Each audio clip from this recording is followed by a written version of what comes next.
guys, so we know in chapter 28, Bradley finally did his homework. Let's see what happens next. Chapter 29. Bradley was too excited to sleep. Mrs. Ebel will be so surprised, he thought. She'll tell the whole class. Only one person got 100%. Bradley! But there were so many things that could still go wrong. What if I lose it on the way to school? He worried. What if Jeff and his friends steal it? Twice during the night he got out of bed to make sure it was safely folded inside his arithmetic book. What if I did the wrong page? He was no longer sure whether Mrs. Ebel had said page 43 or page 62. He tried to remember exactly what she said to him. He sat up, being scared. She never said it was arithmetic homework. Mrs. Ebel had just said a page number. She never said what book. She could have meant history or language or any of his other books. He lay back down and trembled. His tears wet his pillow. He got out of bed early in the morning, checked to see if his homework was still there, then quickly got ready and left for school without eating breakfast. On the way, he stopped to make sure he still had his homework. As he opened his book, the paper fell onto the sidewalk, right next to a puddle of water. He stared at it, horrified by what he had almost done, then quickly picked it up and placed it back in his book. He held the book tightly shut the rest of the way to school. He was one of the first ones there. He had to wait for the doors to open. He kept on the lookout for Jeff and his gang. He stood with his back to the school wall so they couldn't sneak up behind him. He saw Andy.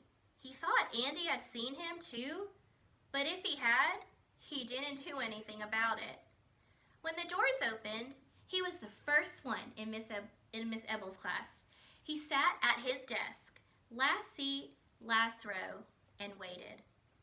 As the other kids came in, he saw them put sheets of paper on Mrs. Ebel's desk. He wondered if that was their homework. He now had a new worry. He didn't know how he was supposed to turn in his homework. Jeff entered, placed a piece of paper on the pile on top of Mrs. Ebel's desk, then came toward the back of the room. It must be his homework, thought Bradley. What else could it be? Shine, he said aloud. The girl who sat in front of Jeff turned around. Are you supposed to put your homework on Mrs. Ebel's desk? Don't tell me what to do, Bradley, Sean snapped. You worry about your homework and I'll worry about mine, okay? He turned back around. It was almost time for school to start. What if I have to